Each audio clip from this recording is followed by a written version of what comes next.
안녕하십니까? 안녕하세요.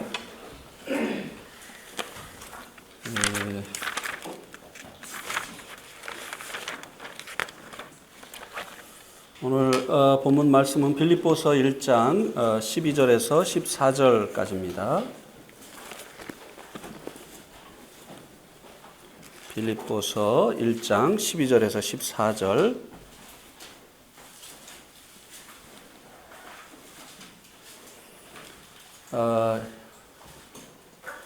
12절 말씀은 우리 형제님들이 읽어주시고 13절 자매님들 14절은 다 같이 읽겠습니다.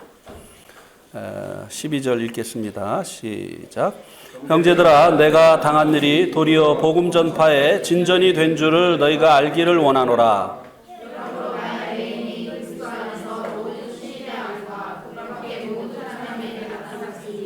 형제 중 다수가 나의 매임으로 말미암아 주 안에서 신뢰함으로 겁없이 하나님의 말씀을 더욱 담대히 전하게 되었느니라. 예. 오늘 이 본문 말씀으로 말씀을 나누기를 원하는 말씀의 제목은 왜 새로운 일꾼들이 일어나지 않는가입니다.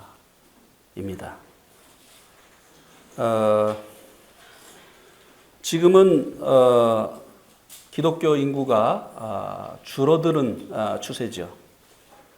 근데 과거에 기독교 인구가 한참 늘어나고 있을 때, 그러니까 80년대, 90년대 결혼 정년기에 있는 여성들의 결혼 대상자의 직업의 그 선호도가 1번이 의사, 2번이 판검사, 다음에 3번이 변호사, 4번이 목사였습니다.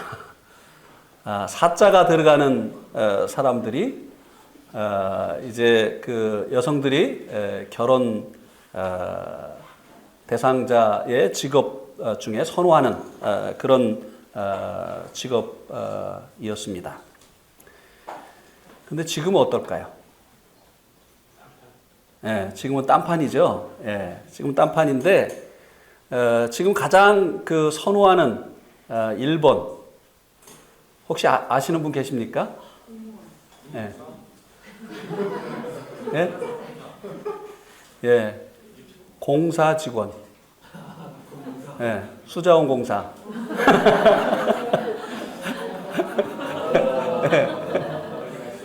두 번째가 공무원. 예. 세 번째가 의사는 여전히 인기가 좋은 것 같습니다.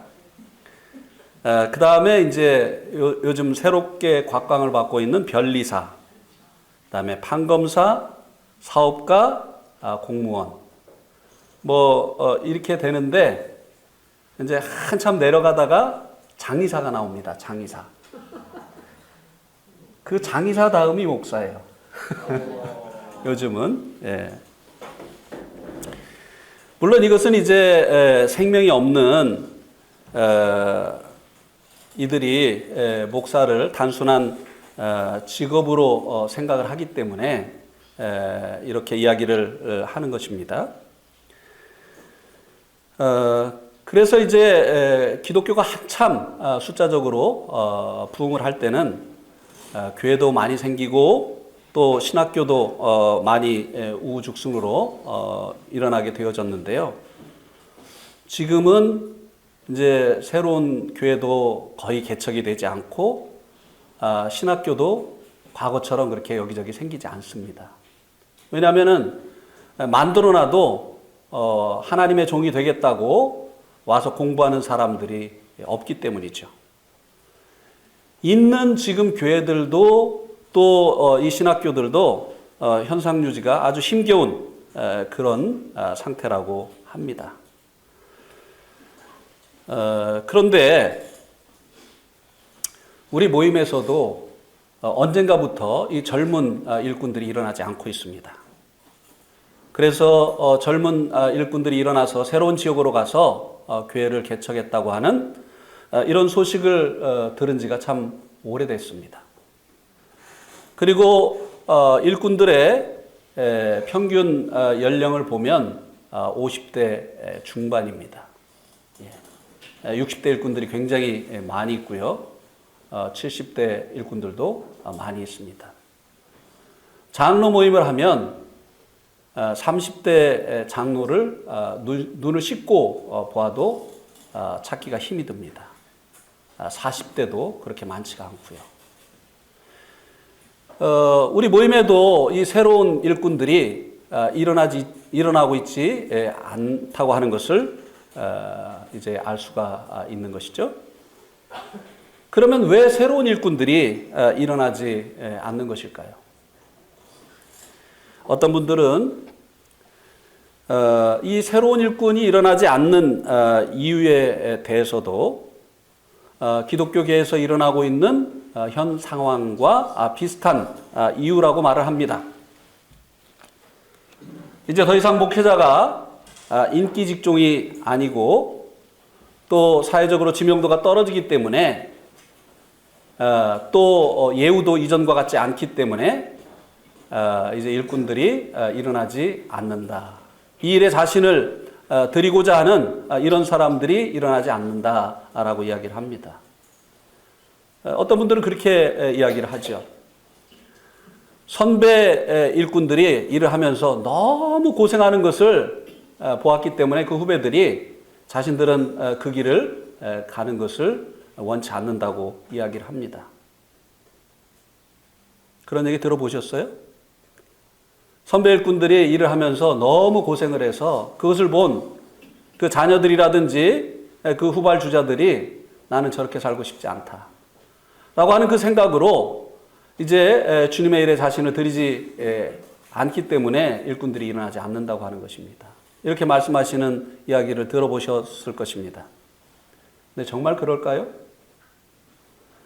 정말 앞선 일꾼들이 너무나 고생을 했기 때문에 그것을 본 이제 후배들이 나는 주님의 일에 자신을 드리고 싶지 않다 해서 새로운 일꾼들이 일어나지 않는 것일까요?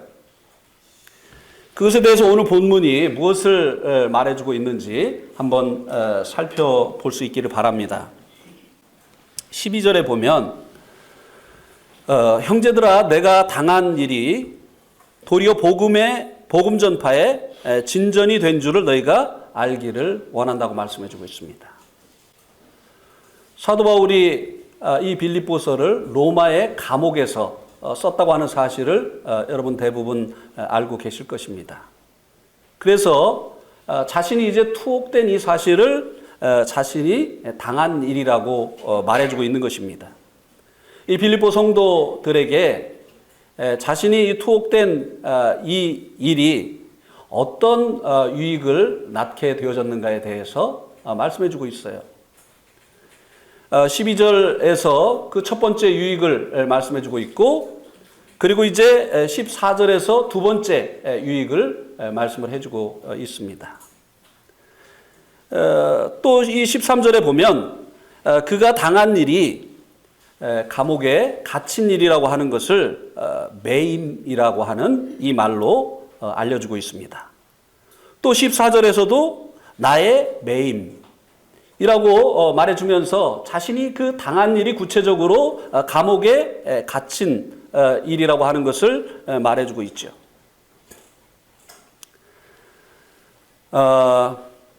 12절 이 뒷부분에도 보면 자신이 그 당한 일이 오히려 복음 전파의 진전이 되었다고 하는 사실을 이 빌립보 성도들에게 알려주고자 하는 것을 볼 수가 있습니다.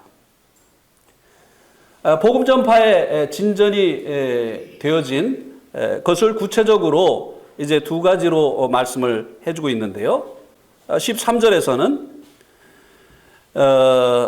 나의 매임이 그리스도 안에서 모든 시대안과 그 밖의 모든 사람들에게 나타났다고 하는 것입니다. 사도 바울이 감옥에 갇힘으로 인해서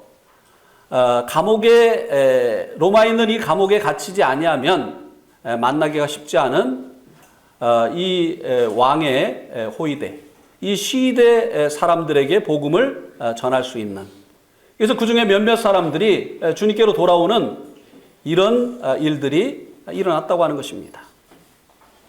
그 밖에도 이 복음이 로마의 감옥에 갇혀 있는 동안에 모든 사람에게 이 로마에 와서 이제 오지 아니하면 접할 수 없었던 이 모든 사람들에게 복음이 전해지는 이런 일이 일어났다고 하는 것입니다. 이것이 이제 그가 자신이 그 당한 일을 인해서 나타난 유익이다, 이렇게 이제 말씀을 해주고 있습니다. 그런데 이제 이 사도 바울이요, 자신의 그 매임이 그리스도 안에서 매임을 당했다고 여기 말씀해주고 있지 않습니까? 자신이 어떤 감옥에 갇힐 만한 어떤 죄를 졌기 때문에 그 범죄에 대한 형벌로 감옥에 갇힌 것이 아니라 자신이 감옥에 갇힌 것은 주님 때문이라고 하는 것입니다. 복음 때문이라고 하는 것입니다.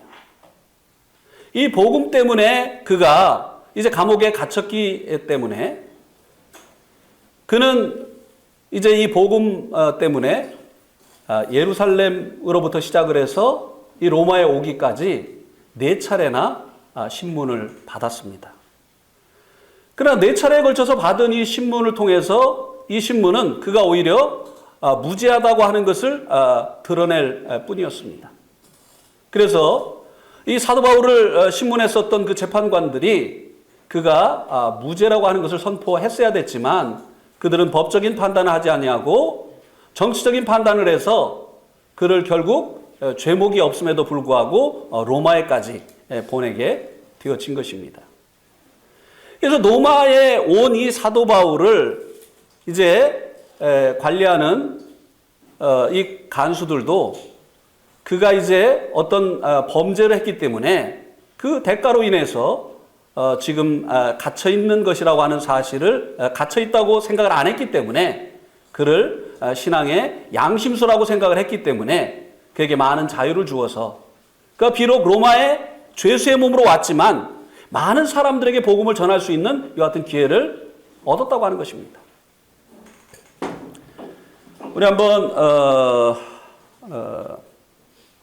사도행전 28장 18절 19절 한번 보시기 바랍니다. 여기 보니까 로마인은 나를 신문하여 죽일 죄목이 없으므로 석방하려 하였으나 유대인들이 반대하기로 내가 마지못하여 가이사에게 상소하며 내 민족을 고발하라는 것이 아니니이다. 사도 바울이 이렇게 이제 말씀에 이렇게 이제 고백을 하고 있죠. 자기를 4차례에 걸쳐서 천부장을 비롯해서 총독들이 자신을 신문을 했지만 아무런 그 죽일 제목을 찾지 못했기 때문에 석방을 시키려고 했다는 것이죠. 그러나 유대인의 반대 때문에 이제 사법적인 판단을 하지 아니하고 정치적인 판단을 해서 이제 그를 계속 가두어 두려고 하였고 또 이제 그들에게 내어 주려고 하였기 때문에 그가 이제 로마 가이사에게 자신의 그 재판을 의뢰함으로 인해서 자신이 이제 로마에 오게 되어졌다라고 이렇게 고백을 하고 있는 것을 볼 수가 있게 됩니다. 그래서 이제 28장 16절, 30절, 31절에도 보면요. 여기 보니까 우리가 로마에 들어가니 바울에게는 자기를 지키는 한 군인과 함께 따로 있게 허락하더라. 이제 감옥에 가뒀다기보다는요. 이제 바울이 세를 얻어서 거기서 이제 가택 연금을 당한 상태에서 군인이 지키는 상태에서 그가 지낼 수 있도록 그렇게 조치를 해주었다고 하는 것입니다. 그래서 이제 30절과 31절에 보면 바울이 온 이태를 자기 셋집에 머물면서 자기에게로 오는 사람을 다 영접하고 하나님의 나라를 전파하며 주 예수 그리스도에 관한 모든 것을 담대하게 거침없이 가르치더라. 이 로마에 있는 동안에 이렇게 그가 2년 동안 가택연금을 당하는 그 셋집에 머물면서 사람들이 그에게 자유롭게 올 수 있었고, 그리고 그 오는 사람들에게 복음을 전할 수가 있었다고 하는 것입니다.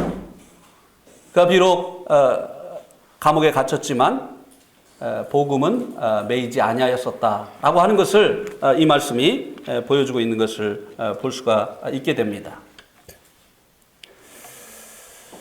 이곳에 와서 이제 복음을 들은 사람 중에 이제 대표적인 사람이 한 사람이 있죠. 누구죠? 예, 오네시모였습니다.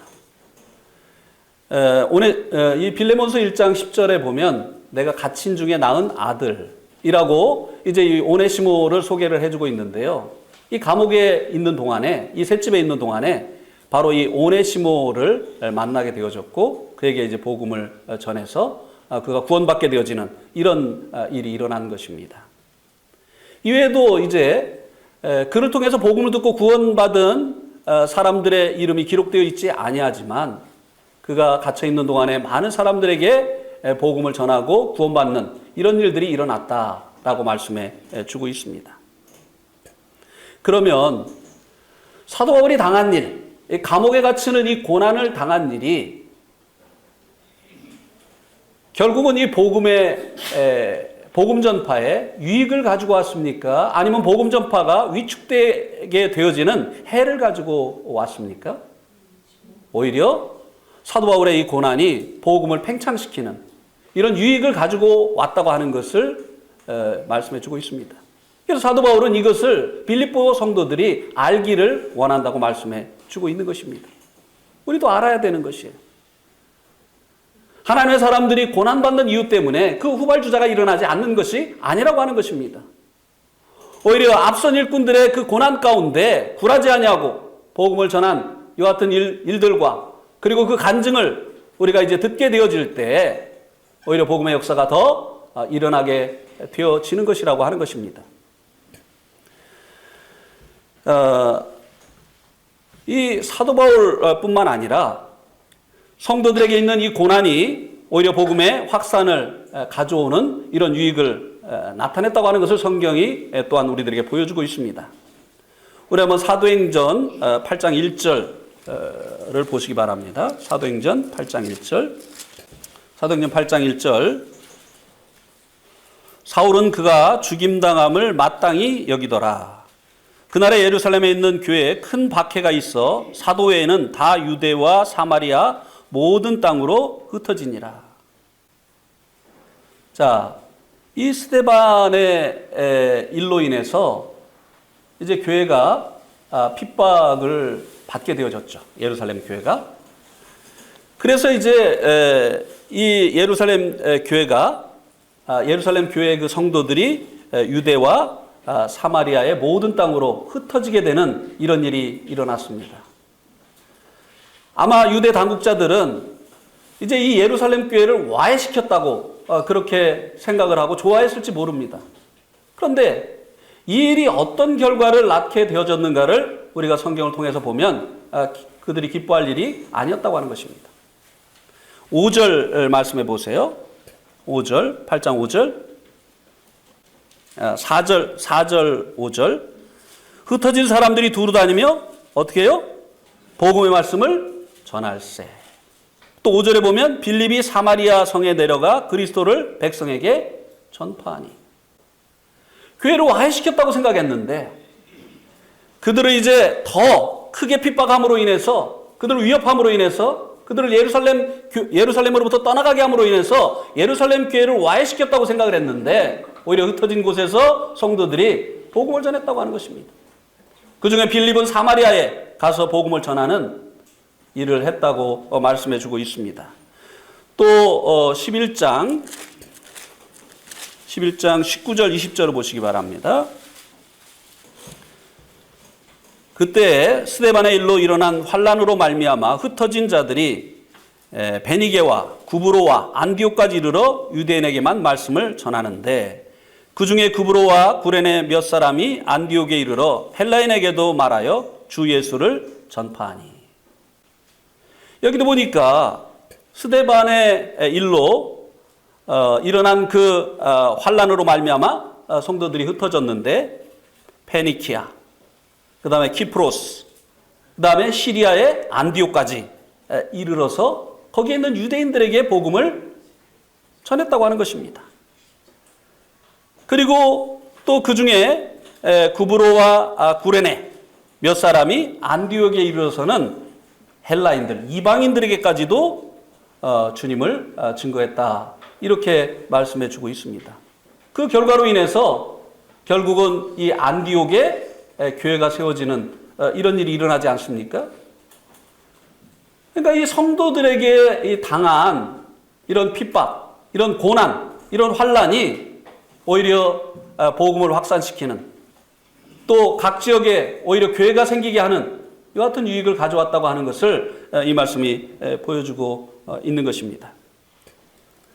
고난은 교회를 위축되게 하는 것이 아니라 오히려 교회가 팽창하게 하는 역할을 했다고 하는 것을 보여주고 있는 것입니다.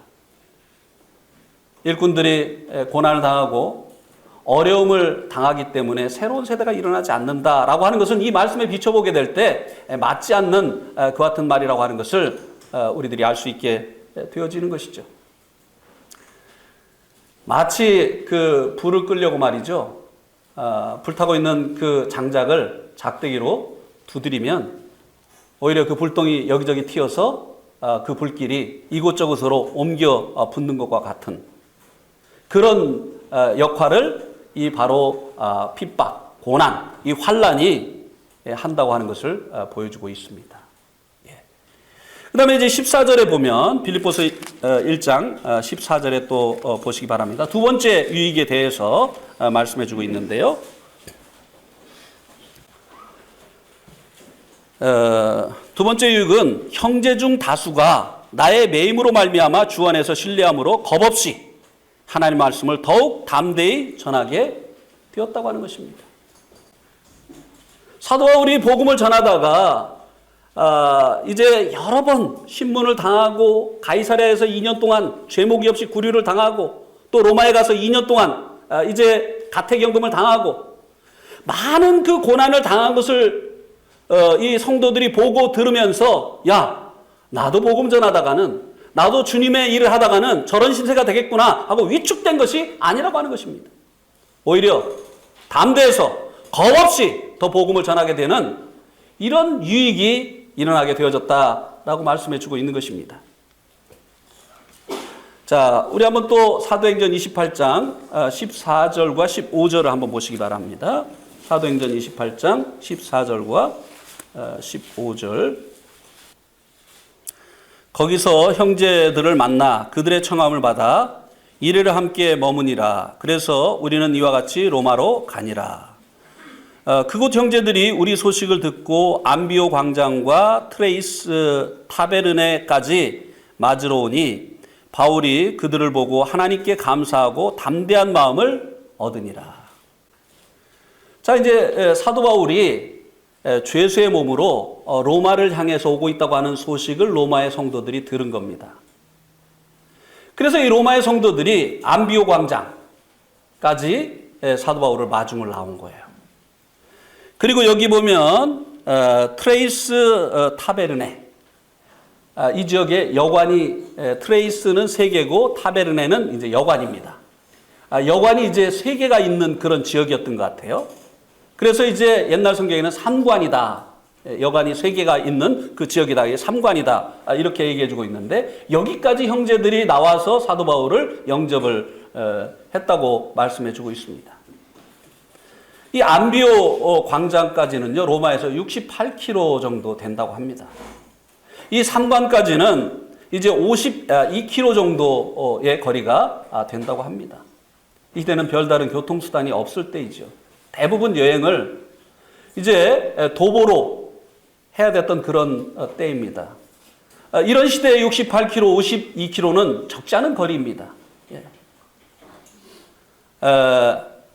군인의 그 행보로 걷는다 할지라도 한나절을 걸어야 되는 이런 거리죠.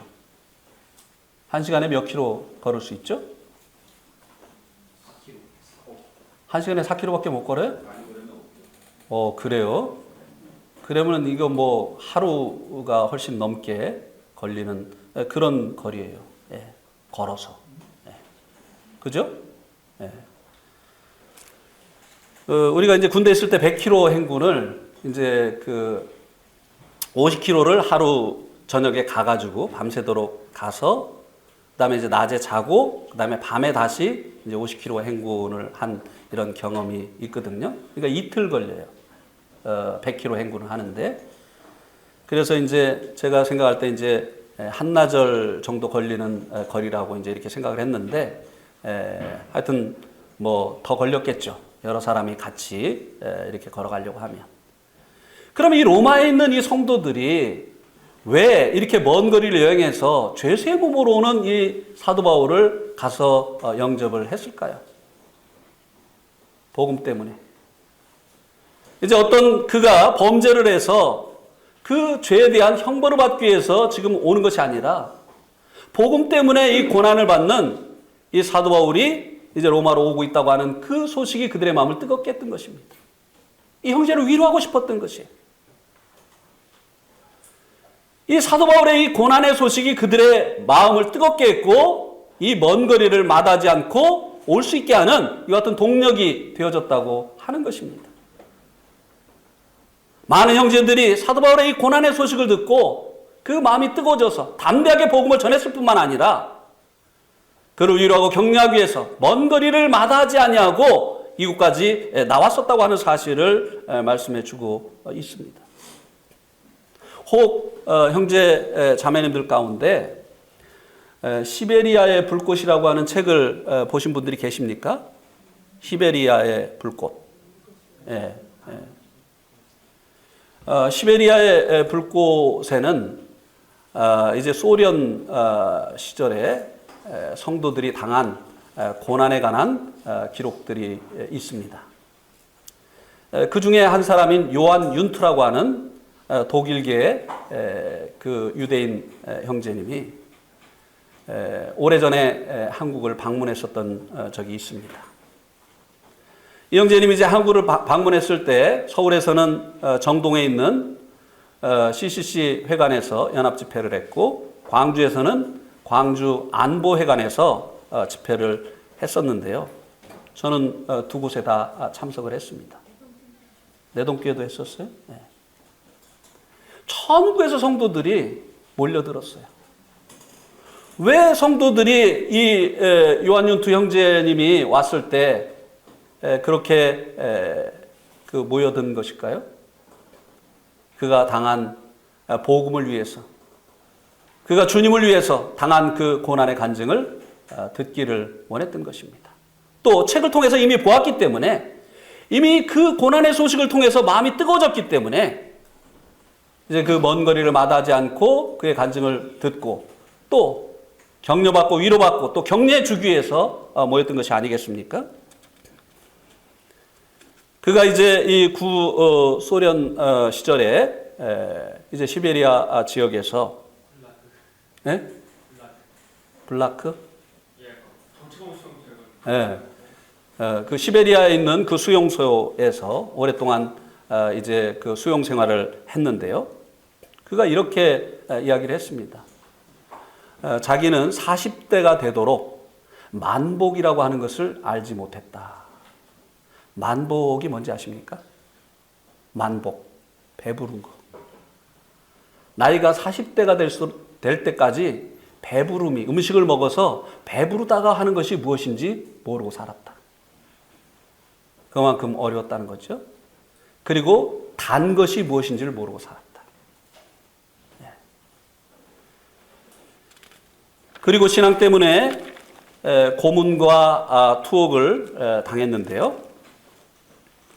그 당한 고문 가운데 그 끔찍한 고문에 대해서 한 가지를 얘기해 주었는데요. 시베리아의 그 혹한으로 언 손을 쇠 문에다가 고정을 시켜놓고 그 반대편의 문을 닫는 것입니다. 어떻게 되겠습니까? 언손을 예, 그 문 사이에다가 끼도록 문을 잡아당기면 손이 어떻게 되겠습니까? 얼지 않은 손이라도 너무나 이 고통을 주는 거 아니겠어요? 그러니까 성도들의 그 소재를 밝히라고 하는 이런 고문을 하는 방법 중에 하나가 이제 그런 거였다고 하는 것이죠. 그러나 성도들을 보호하기 위해서 그가 이제 침묵을 했기 때문에 수도 없이 많은 이런 이 고난을 당했다고 하는 그런 간증을 하고 또 책에 그런 것들이 쓰여져 있는 것을 볼 수가 있었습니다. 우리가 이제 그 책을 읽으면서 또 그 간증을 들으면서 야, 복음 전하지 말아야 되겠다. 또 이런 공산진역이나 이 복음을 반대하는 이런 지역에 가서 복음을 전해서는 안 되겠다. 이런 생각을 한 것이 아닙니다. 오히려 우리들의 눈에는 눈물이 흘렀고 마음속에는 정말 부끄러운 그 같은 생각이 들었습니다. 이렇게 신앙생활을 하고 이렇게 주님을 위해서 사는 성도들도 있는데 우리는 너무나 안일한 가운데 있는 것이 아닌가 하는 이런 그 마음의 생각이 들면서 마음의 새로운 각오가 일어났었던 이런 기억이 있습니다. 사도 바울의 이 투옥, 매임, 이 고난이 형제들을 담대하게 하고 겁없이 복음을 전하게 하는 이런 결과를 가지고 왔습니다.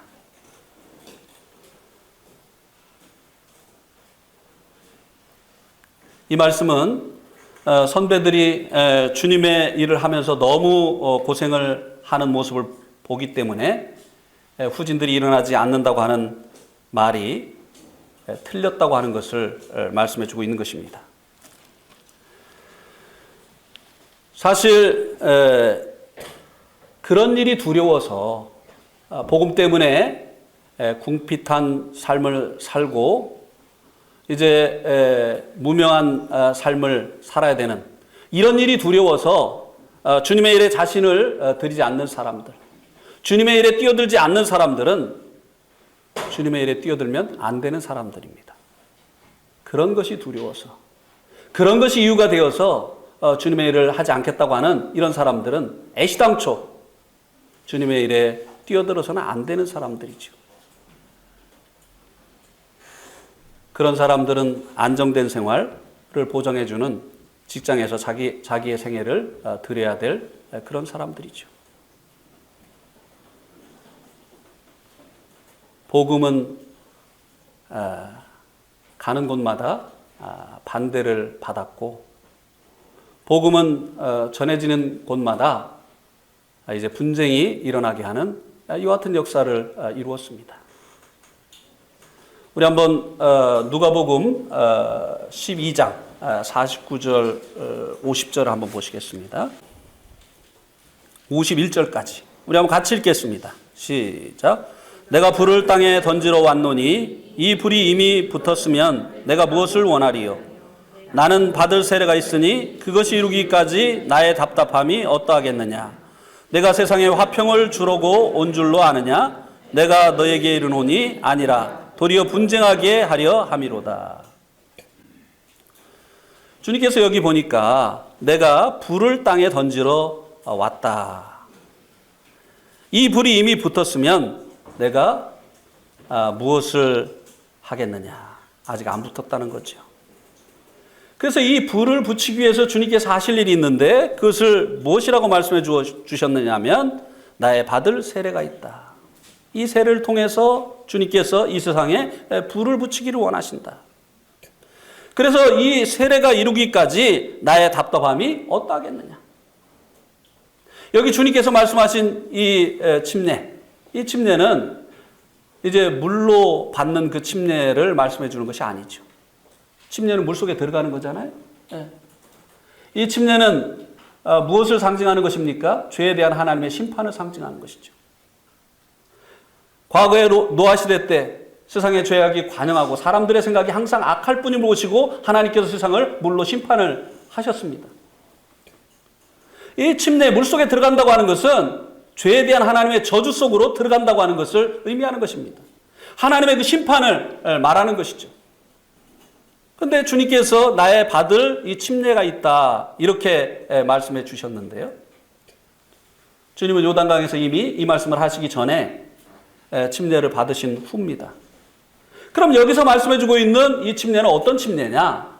우리의 죄를 짊어지시고 하나님의 죄에 대한 저주의 심판 아래로 들어가실 십자가를 앞에 두시고 말씀을 하신 것입니다. 주님께서 이 십자가를 통해서 세상에 불을 붙이시기를 원하셨다. 이렇게 말씀해 주시고 있습니다.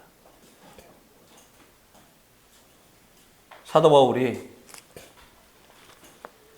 주님의 죽으심이 마땅한 것이라고 생각을 했었습니다. 신성 모독죄로 죽어야 되는 죽음을 당한 것이라고 생각을 했어요. 그래서 예수님을 추종하는 사람들을 이제 이단을 추종하는 사람들로 여기고 유대교를 보존하고 하나님을 섬기기 위해서 그들을 제거하는 일에 아주 열심을 냈었던 것이 아닙니까? 그런데 어느 날 그가 이제 다메섹 도상에서 부활하신 주님을 만났어요. 그 순간에 그가 깨달은 것이 있습니다. 그렇다고 한다면, 이분이 참으로 부활을 했다고 한다면 그분의 죽음은 신성모독죄로 죽은 것이 아니구나. 내가 틀렸구나. 우리가 틀렸구나. 그분의 죽음은 정말 그분이 말씀하신 것처럼 나의 죄 때문이구나. 사도 바울이 이제 부활하신 주님을 만나면서 이제 주님의 그 죽음이 자신의 그 죄 때문에, 자신 때문이었다고 하는 사실을 깨달았을 때 그 심령에 불이 붙은 겁니다. 이제 주님을 위해서 살고자 하는, 이제 이 주님을 증거하는 이 삶을 살고자 하는 이와 같은 불이 그 심령 속에 붙었던 것입니다. 그때로부터 사도 바울과 유대교의 분쟁이 시작된 것이 아닙니까? 한쪽은 이제 이 주님의 십자가의 사랑을 깨닫고, 한쪽은 주님의 죽음이 마땅하다고 생각하는 여하튼 사람들이 있게 되어질 때 이제 영적인 이 싸움이 일어나는 것이 아니냐고 하는 것이에요. 우리들은 어땠습니까? 주님의 십자가에서 바로 주님께서 우리의 죄 때문에 돌아가셨다고 하는 이 사실을 깨달았을 때 우리의 마음속에도 불이 붙지 않았습니까? 주님을 예배하고 싶고, 주님께 감사하고 싶고, 이것을 알지 못하는 사람들에게 주님을 전해주고 싶은 이와 같은 이 복음의 불이, 주님에 대한 이 사랑의 불이 우리의 마음 가운데도 붙지 않았느냐고 하는 것이에요.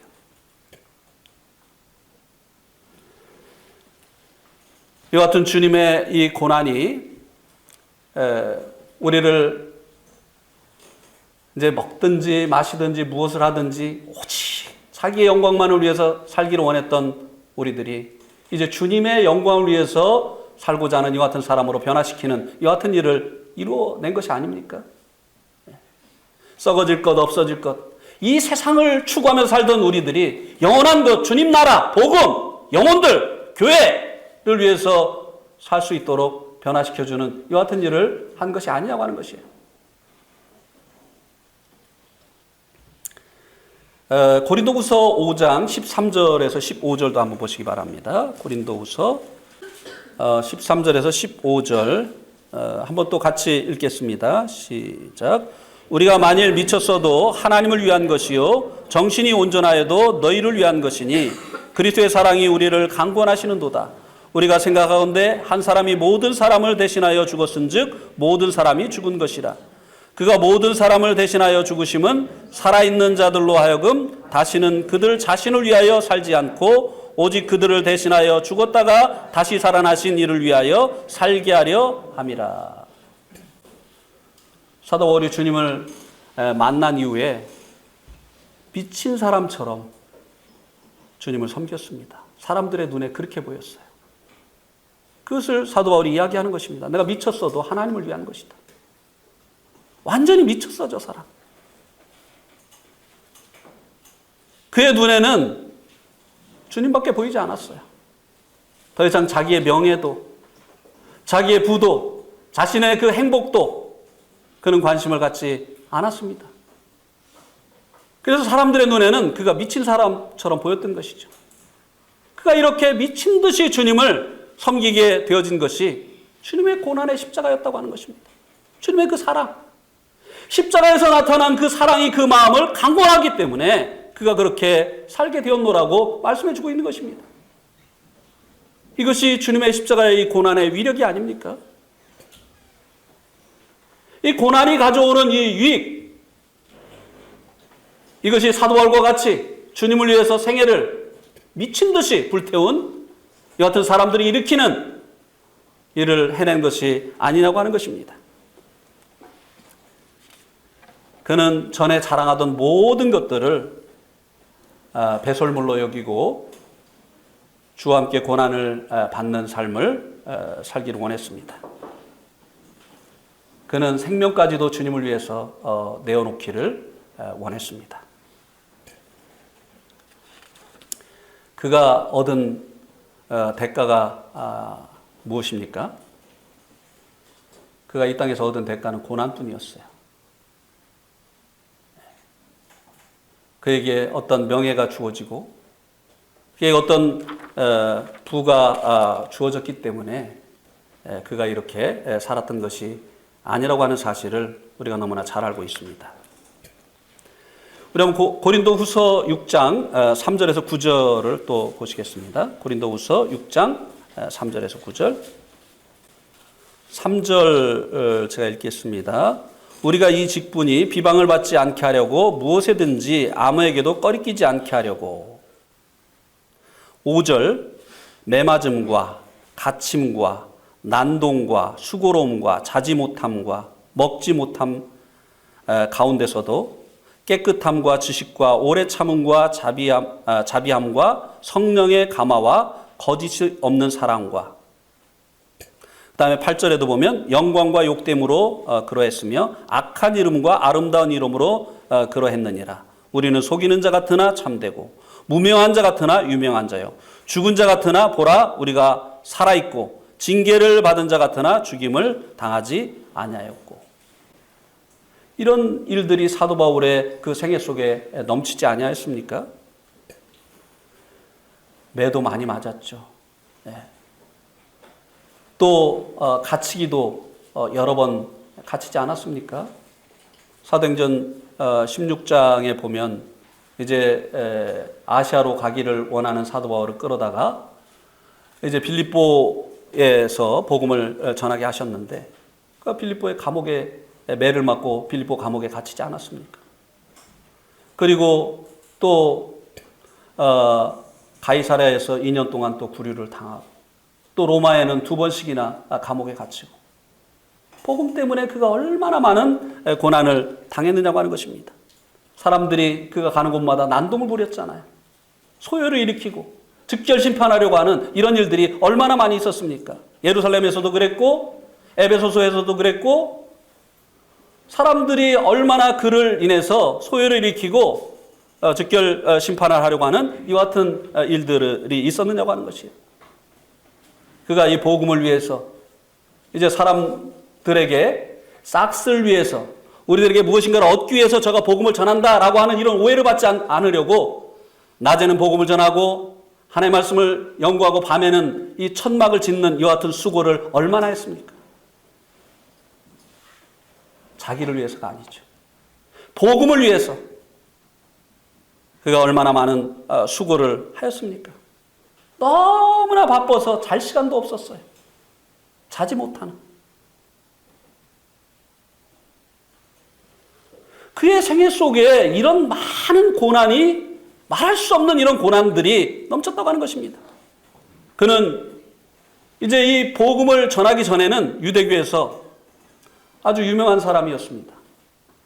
그러나 복음을 전한 이후에 그는 더 이상 유대교 안에 기억되지 않는 사람이었어요.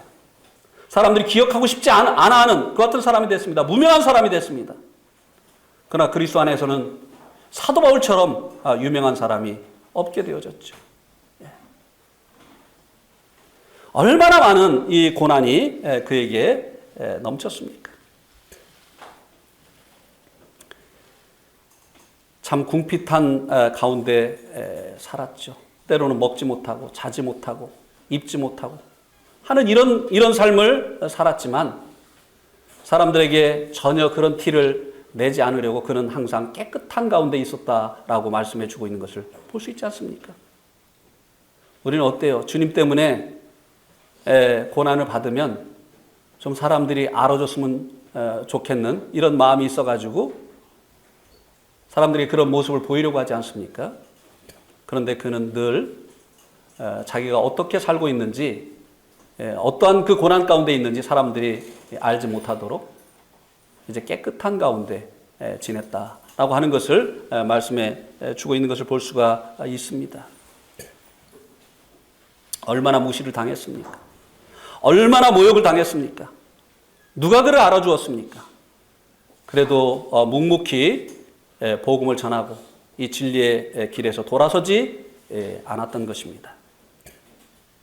그래서 이 사도 바울을 보면서 많은 디모데와 디도와 아리스다고와 하는 이런 이제 많은 하나님의 일꾼들이 계속해서 일어났었던 것이 아니냐고 하는 것이에요. 그리고 그들도 내가 그리스도를 본받는 것처럼 너희는 나를 본받는 자가 되라고 하는 이 사도 바울의 그 가르침을 쫓아서 그들도 계속해서 이 고난 가운데 이 복음을 전하는 이런 사람들로 나타났던 것이 아니냐고 하는 것입니다.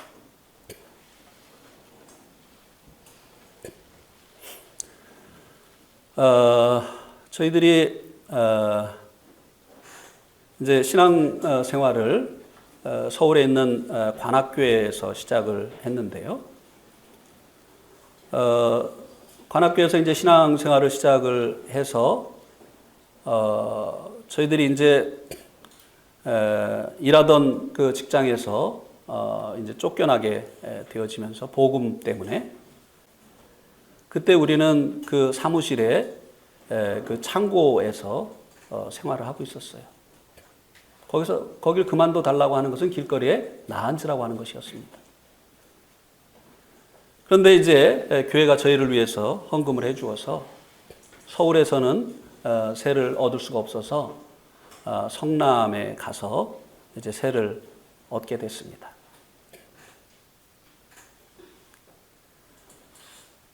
중동이라고 하는 이 산 밑에 있는 집에 세를 얻었어요.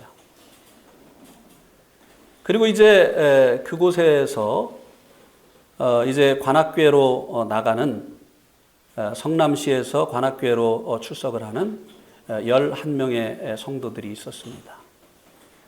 그 성도들과 함께 임의래라고 하는 자매님이 운영하시는 은초롱 놀이방에서 성경을 공부하고 복음을 전하기 시작을 했습니다.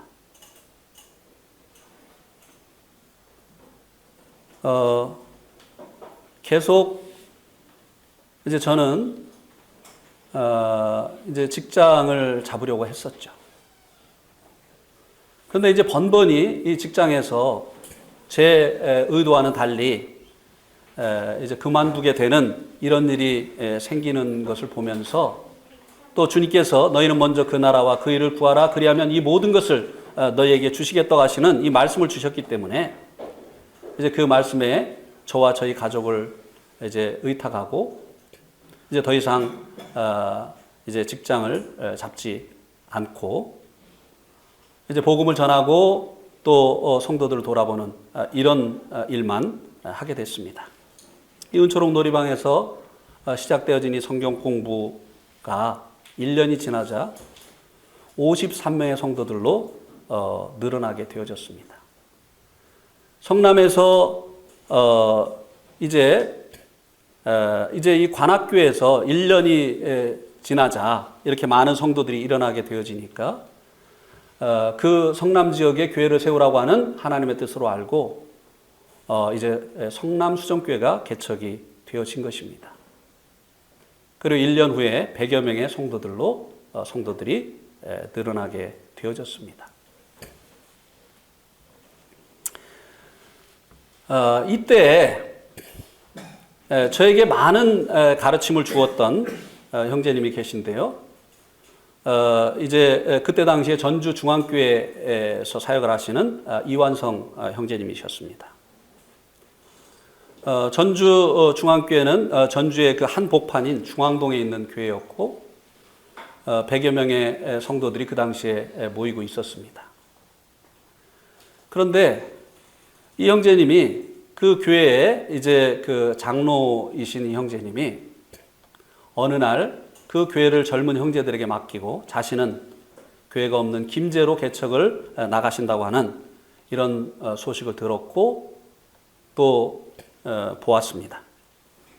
이것이 저에게 신선한 충격으로 다가왔습니다.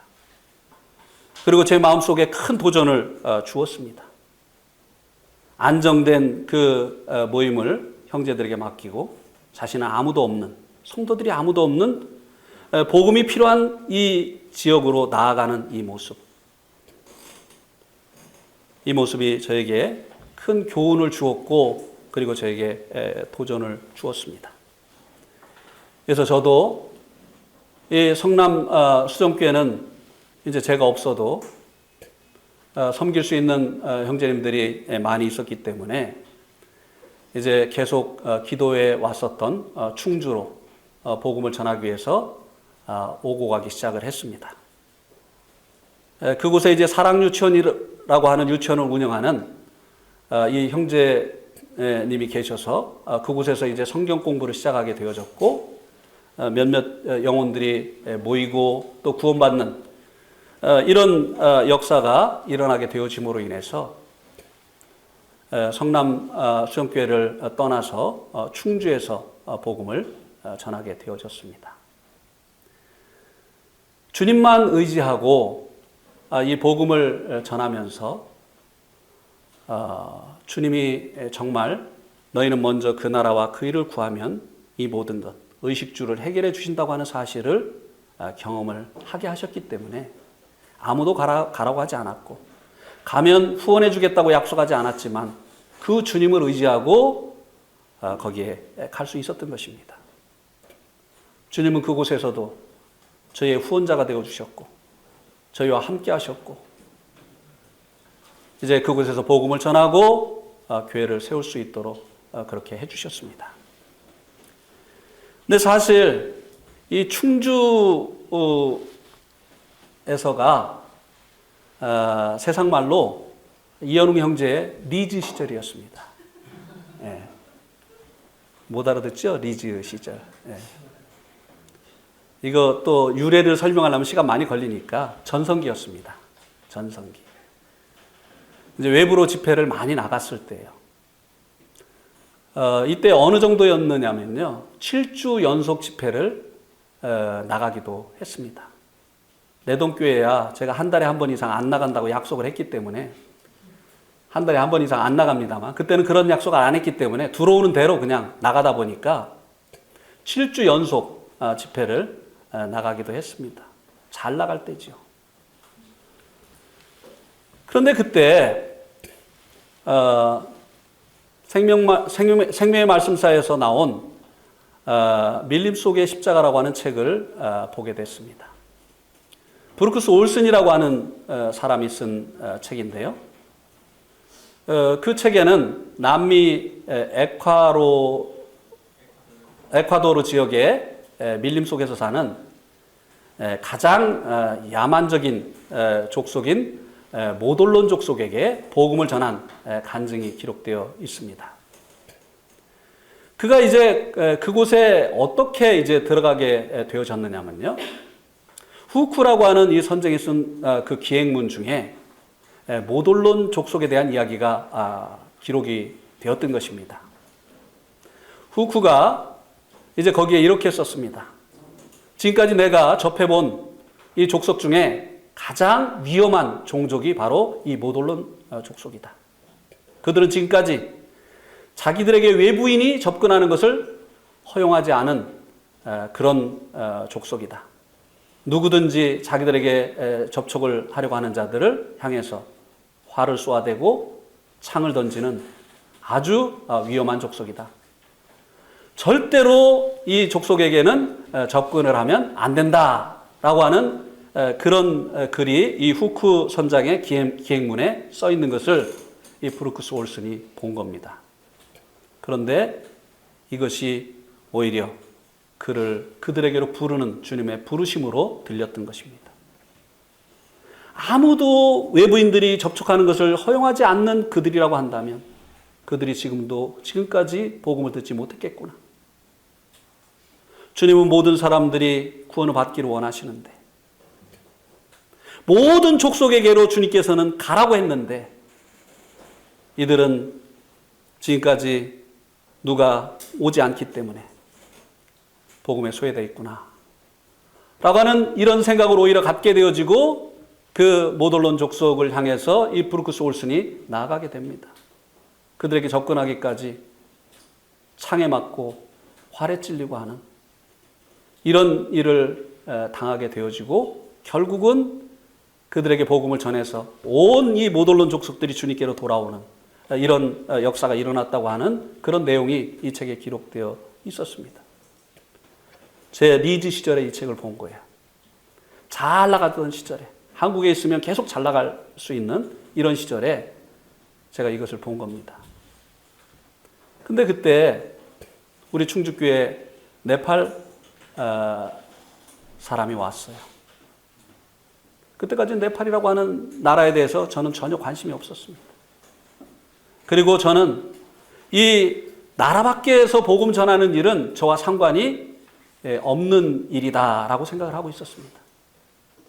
그런데 이 네팔 사람이 오는 것이 계기가 돼서 네팔이 어떤 나라인가에 대해서 이제 관심을 갖기 시작을 했습니다.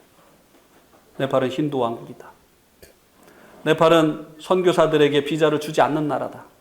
복음에 대해서 철저히 그 문을 닫고 있는 나라다. 만약에 복음을 전하다 발각이 되어지면 5년 이하의 징역에 처하는 이런 현행법을 가지고 있는 나라다. 이상하게요. 이런 그 네팔은 복음에 대해서 철저히 문을 닫고 있고 복음을 전하려고 하는 자들에게 위험한 나라라고 하는 이런 그 사실을 아는데요. 제 마음이 뜨거워지기 시작했어요. 그렇다고 한다면 이들은 복음에 언제까지 소외되어 있어야 되는가?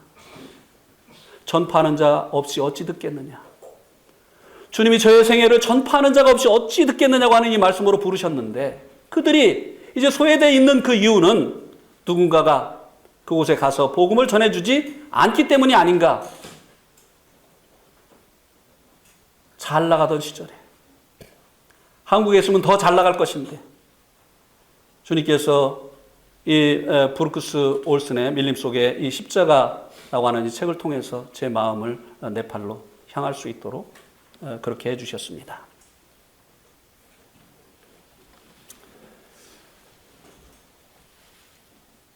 아직도 중동에는 많은 이 복음 전도자들에게, 선교사들에게 많은 위험이 도사리고 있습니다. 그것 때문에 여러 지역에 선교사들이 가고 또 가지만 중동 지역에는 많은 사람들이 가지 않고 있습니다.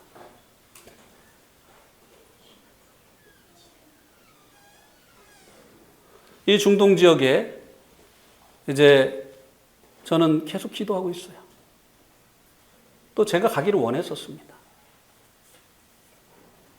이 중동 지역에 이제 자신의 생애를 드리기를 원하는 그곳에 있는 영혼들에게 복음을 전하기 위해서 이제 자신의 생애를 드리기를 원하는 이런 사람들이 일어나기를 위해서 계속 기도하고 있습니다. 모르죠. 기도해도 안 되면 또 주님이 저를 보내실지도. 또 한국에도 아직도 이제 제가 이제 이 얘기를 좀 해야 되겠습니다. 한국에는요 정말 이 복음을 우리 여기만 해도 그렇잖아요. 이 내동만 해도 복음을 몰라서 지금 구원 못 받는 사람들이 없잖아요. 복음을 듣고 또 들어서 너무나 잘 알고 있잖아요. 그런데도 회개하고 싶은 마음이 없어가지고 주님께로 그 마음을 돌이키고자 하는 마음이 없어서 구원 못 받은 사람들이 너무나 많이 있잖아요. 안 그렇습니까?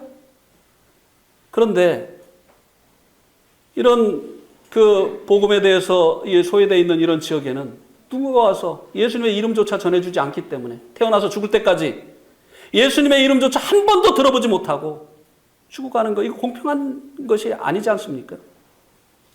너무나 불공평하잖아요. 누구는 복음을 듣고 또 들었는데도 불구하고 세상이 좋아서 그것을 놓지 못해서 구원을 못 받는가 하면, 누구는 전해주는 사람이 없어서 한 번도 들어보지 못하고 죽어간다고 한다면 이건 불공평하잖아요.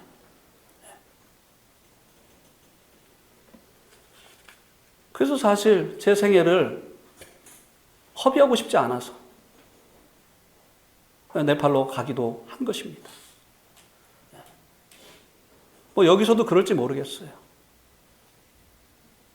변하지 않고 다 알고 있으면서도 세상이 좋아서 정말 제 생애를 그런 곳에 허비하고 싶은 생각이 없습니다.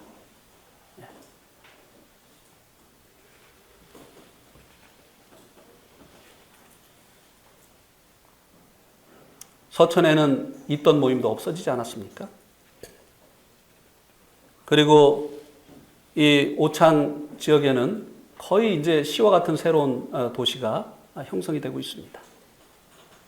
음성, 증평, 이런 오래된 지역에 누군가가 털을 잡고 복음을 전해야 됩니다만, 글쎄요, 기도하고 있는지 모르겠어요.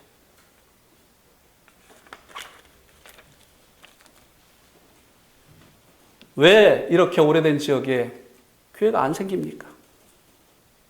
복음과 함께 고난을 받고자 하는 일꾼들이 일어나지 않기 때문입니다. 고난을 두려워하기 때문이죠.